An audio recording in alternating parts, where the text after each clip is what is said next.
Hola hermanos, el día de hoy 22 de marzo del 2025, pues se nos termina la segunda semana de la Cuaresma. En 4 sábados vamos a estar ya preparándonos para la vigilia de la Pascua. O sea que importante, ¿no? Piensen, estamos a 4 semanas de vivir este acontecimiento, la fiesta de las fiestas, la madre de todas las vigilias, 4 semanas. Y bueno, la palabra de Dios hoy nos lleva a la conversión, una vez más.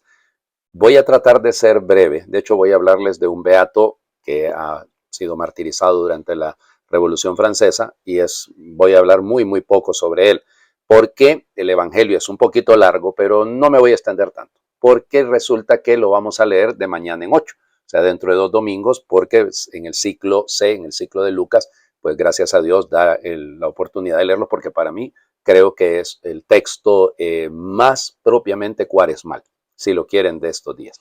Bueno, entonces les hablo del beato François Louis Charty, o Francisco Luis Chartier, que, bueno, él nace fue martirizado en Argens, en Francia. Él nació en Marigné, o Mayenne, sacerdote, había sido vicario en la parroquia de Sudrens, y bueno, ahí pues lamentablemente lo obligaron a dejar esa responsabilidad. Él había nacido en 1762 y resulta ser que cuando se da la Revolución Francesa, ustedes saben que el proceso, la gente piensa que se trata de un evento unívoco, como que solo fue una cosa. No, la Revolución tuvo sus momentos, tuvo evidentemente los Estados Generales, luego llamémosla Asamblea Nacional Constituyente, que va a dar paso a la Primera República Francesa, luego vendrá el Directorio, la época del terror, ¿no? Y todo aquello. Bueno, y todo eso pasará luego al consulado hasta terminar en el imperio, ¿no? O sea, son varias etapas, realmente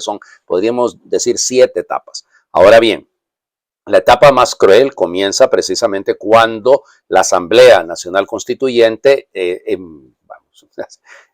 ¿cómo les puedo decir? Decreta, llamémosle así, una locura, ¿ya? Que es la Constitución Civil del Clero. Ellos se dan cuenta, lo sabían muy bien, que el pueblo francés, religioso y católico, no iba a estar de acuerdo con el maltrato que ellos querían imponer a los sacerdotes, así que lo vuelven una ley.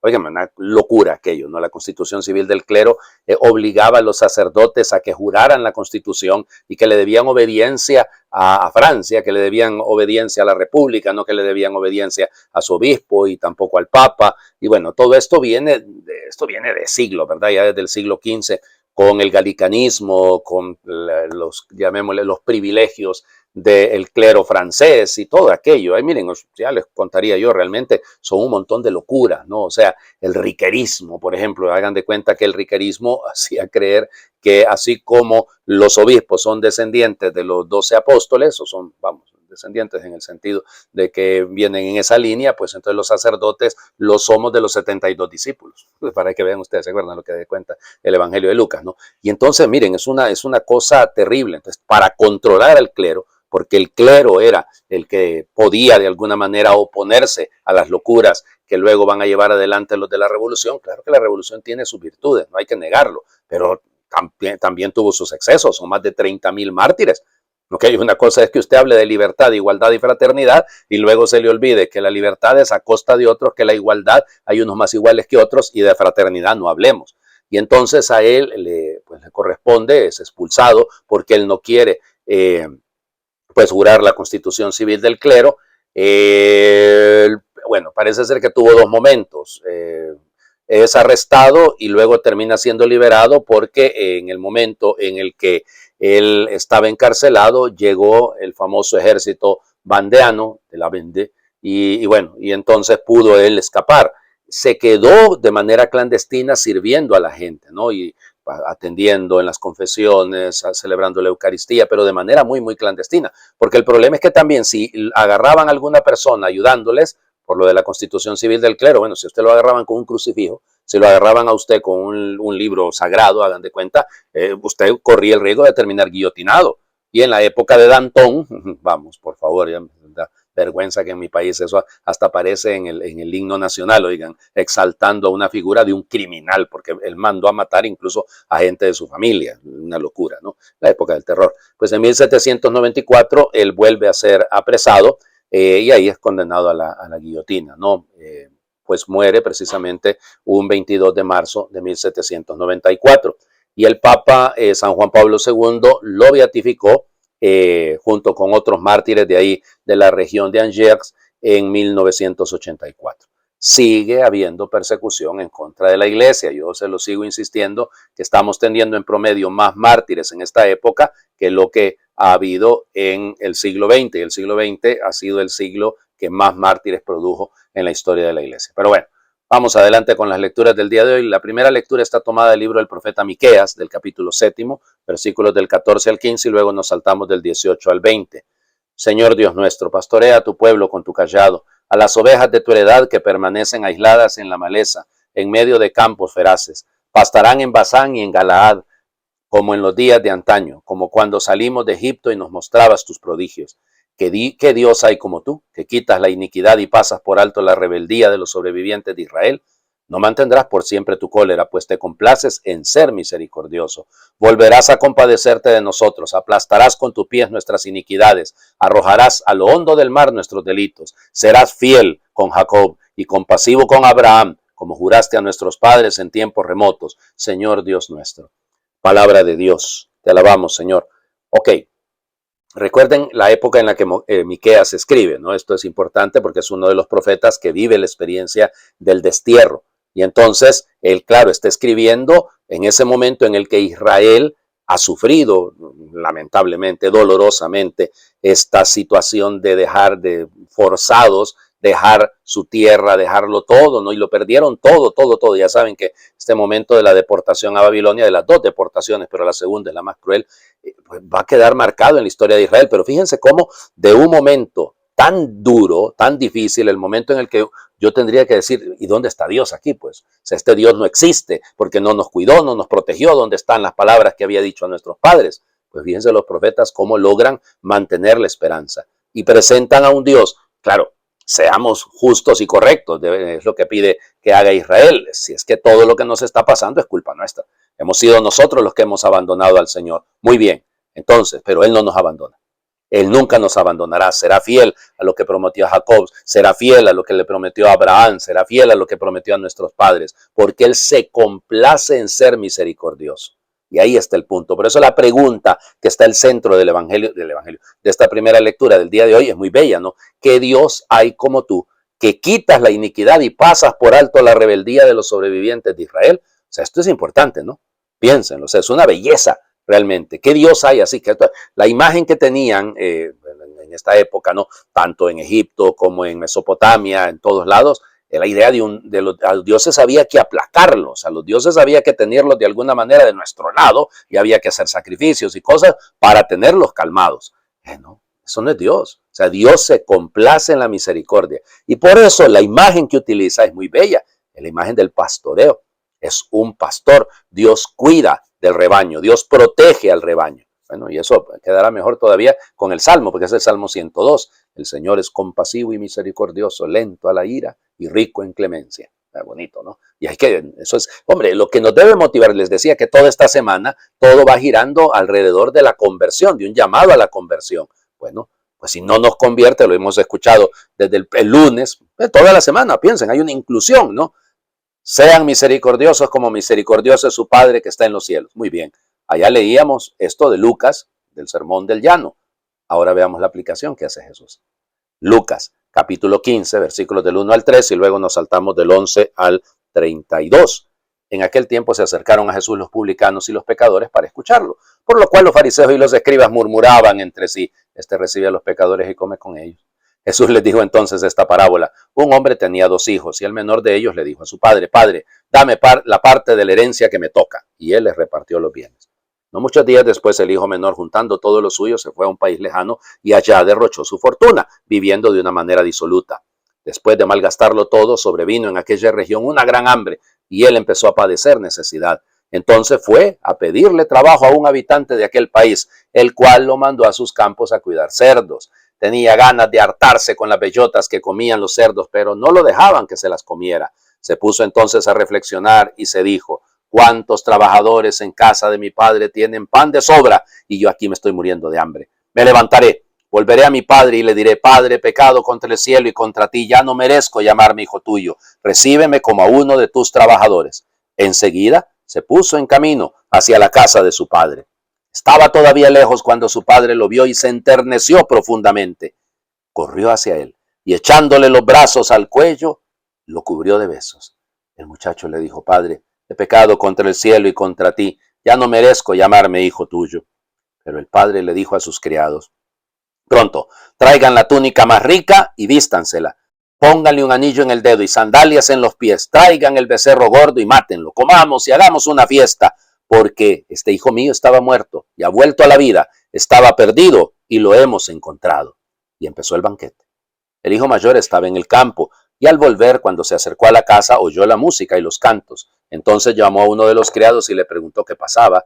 Este le contestó, tu hermano ha regresado y tu padre mandó matar el becerro gordo por haberlo recobrado sano y salvo. El hermano mayor se enojó y no quería entrar. Salió entonces el padre y le rogó que entrara, pero él replicó, hace tanto tiempo que te sirvo sin desobedecer jamás una orden tuya y tú no me has dado nunca ni un cabrito para comérmelo con mis amigos. Pero eso sí, viene ese hijo tuyo que despilfarró tus bienes con malas mujeres y tú mandas a matar el becerro gordo. El padre repuso, hijo, tú siempre estás conmigo y todo lo mío es tuyo. Pero era necesario hacer fiesta y regocijarnos, porque este hermano tuyo estaba muerto y ha vuelto a la vida. Estaba perdido y lo hemos encontrado. Palabra del Señor. Gloria a ti, Señor Jesús. Bueno, ya les digo que voy a tratar de ser un poco breve, ya llevamos algo de tiempo, porque vamos a reflexionar este evangelio dentro de 2 domingos y no sé si voy a estar vivo, y tampoco ustedes, pero vamos, confiemos en que sí se puede. Y además creo que el sábado, ya lo saben, el sábado es el día en el que menos difusión tiene nuestras publicaciones. Y no es porque sea malo, con 1 o 2 personas que quieran compartir esta meditación conmigo, yo ya me siento privilegiado y agradecido, pero seamos honestos, habrá tiempo para profundizarlo más, tal vez el próximo, dentro de 2 domingos, de mañana en 8. De mañana el Evangelio es otra cosa también, es otro llamado de atención muy bello. Pero bueno, vamos. Ok. ¿Qué cuenta la parábola? 3 personajes. Un padre que sale 2 veces, una corriendo al encuentro del hijo menor que ha regresado y la otra en busca del hijo mayor. Es un padre misericordioso, es un padre que tiene la manga ancha, que siempre es capaz de dejar de lado su dignidad. Un padre en Israel jamás hubiera hecho eso. No, señor, no es lo correcto. O sea, pierde su compostura. ¿Cómo se atreve usted si ese hijo que malgastó, como dice el hermano mayor, que el que se enteró de que anduvo con malas mujeres, ajá, ¿cómo vaya a salir yo? No, yo que va a estarle condescendiendo en eso. Todavía le di algo que no le correspondía. Claro, porque el hijo menor no tiene derecho. El hijo mayor es el que tiene derecho y claro, sí existe y efectivamente, sobre todo en el Talmud se nos cuenta que existía la posibilidad de dejar al repartir algo de los bienes con los hijos, pero siempre era el hijo mayor el que debía tomar aquella decisión. Pero este hijo mayor, que de repente representa más a los fariseos, que son los que por los cuales se dice la parábola, ¿no? Que son 3 parábolas. Recuerden que antes que esta está la parábola de la oveja perdida y de la dracma perdida. Ojo, la oveja perdida. Recuérdense que Miqueas nos acaba de hablar de un pastor. Claro, no la hemos leído, porque esta parábola, que es el centro del corazón de Dios, la misericordia, este padre que sabe que el hijo no va a ir a cosa buena, pero le da libertad. O sea, es un padre que no está ni de paternalista ni de controlador. Es sencillamente un padre. Un padre sabe que el hijo tiene que hacer la experiencia del dolor. Bueno, los padres de la iglesia hablarán de esto, ¿no? Bellamente. San Efrén, San Ambrosio, San Agustín. San Agustín dice una cosa que a mí me parece que es muy bella, la dice en las confesiones. Así pues, vivir de pasiones sensibles es lo mismo que vivir en un ambiente tenebroso, y eso es vivir lejos de tu rostro, Señor. Acuérdense que las confesiones son toda una oración, ¿no? Esto en el fondo es esa autobiografía, pero orante. Entonces él se dejó llevar por las pasiones, se alejó precisamente por eso. San Ambrosio, miren, las meditaciones de San Ambrosio con respecto a esta parábola son realmente bellísimas, pero bellísimas, bellísimas. Voy a tratar de comentarlas un poquito más adelante, pero en fin, o más bien dentro de 2 domingos. Pero veamos el tema. Fíjense que todo gira alrededor del hijo menor, ¿no? O sea, el protagonista, digamos, el protagonista principal, al menos en la parábola, parece ser el hijo, porque es el que pide, el que habla con el padre, el que se va, después de unos días yo siempre me quedo pensando, ¿qué habrá hecho esos días? O sea, ¿qué es lo que habrá pensado sabiendo que estaba en la casa de su padre, que iba a llevarse las cosas que él no había producido, que eran de su padre? Que como, miren, nosotros nunca llegamos al pecado de manera inconsciente, ¿no? O sea, sabemos lo que estamos haciendo, sabemos los pasos que damos acercándonos a hacer lo que no es correcto o alejándonos de Dios. Lejos de Dios, Dios mío. El que se aparta de la fuente siempre tiene sed. El que se aparta, el que se distancia del tesoro, siempre padece necesidad. Eso lo dice San Ambrosio, no lo digo yo. Porque el que se aparta de la sabiduría, se hace necio. Si yo me aparto de Dios, si yo me alejo de mi Padre, ¿qué es lo que estoy haciendo? Yo sé que voy a terminar derrochando. Yo voy a terminar malgastando lo que mi Padre me ha dado. Bueno, luego, fíjense, se ajustó con un forastero, con un hombre de aquel, y lo mandó a cuidar cerdos. Es Lucas. En el capítulo 8, en el inicio del capítulo 8, se nos cuenta lo del endemoniado de Gerasa. ¿Se acuerdan a dónde pidió el endemoniado que aquella legión que mandara, que Jesús lo mandara? A los cerdos. Es interesante, ¿no? Piénsenlo. O sea, también todo esto tiene una lógica. Ir a los cerdos, que es un animal impuro en el mundo hebreo, pero tiene también este sentido de que, dirán los padres de la iglesia, precisamente San Ambrosio, que es el príncipe de este mundo, el dueño que le manda a cuidar cerdos. Es que el diablo siempre nos va a hacer vivir la experiencia de las cerdadas, de la porqueriza, nos va a generar una necesidad que en el fondo no se va a saciar sino con Dios. Esto es lo bello del texto. Pero fíjense el hijo, y con esto voy terminando porque ya les digo que no quería hablar más de la cuenta. Nunca dejó de llamar a su padre padre, ¿no? Interesante. ¿Ya? Incluso con su discurso, padre, de pecado, o sea, él entiende que su dignidad no la ha perdido. Quiere que lo traten como un jornalero, que lo traten como un criado, pero él sabe que es hijo. Y eso lo sabemos todos nosotros. Todos sabemos que somos hijos. Todo lo que nos alejamos, pero nunca Dios no nos quita la dignidad, más bien nos la devuelve. Pónganle la túnica más hermosa, pónganle sandalias en los pies, un anillo en la mano y matemos, hagamos fiesta. Eso hace Dios. Les prometo que en 2 domingos hablaremos un poquito más del hermano mayor porque ahí nos identificaremos mucho, mucho, mucho. Los que pues sí hemos estado en la iglesia y no nos hemos salido y sí, pero de repente puede ser hasta cobardía, ¿no? Comodidad, falta de fe. Les invito a hacer oración. Soy hijo menor cuando derrocho mis días con historias y sustancia ni vida. A veces también yo me fugo del hogar buscando la alegría fuera hasta que me doy de bruces y recuerdo que todo lo que anhelaba y buscaba estaba en casa. A veces, como el hijo mayor, permanezco sin salir a mundos externos, pero mi corazón y mi mente viajan lejos fantaseando espejismos de humo, vidas de otros, escaparates engañosos, y me instalo en la queja y el resentimiento, en la obligación del cumplimiento sin amor, estando en casa, pero viviendo con el corazón muy lejos. Por eso acudo a ti, Dios, Padre y Madre, para sentir tu abrazo, rodeando con ternura al hijo menor y al hijo mayor que conviven en mi alma. Haz que al sentir tu amor incondicional, mis manos se conviertan en las tuyas, para que también yo vaya abrazando soledades y tristezas de tantos hijos menores y mayores que transitan sin rumbo por la historia. Amén.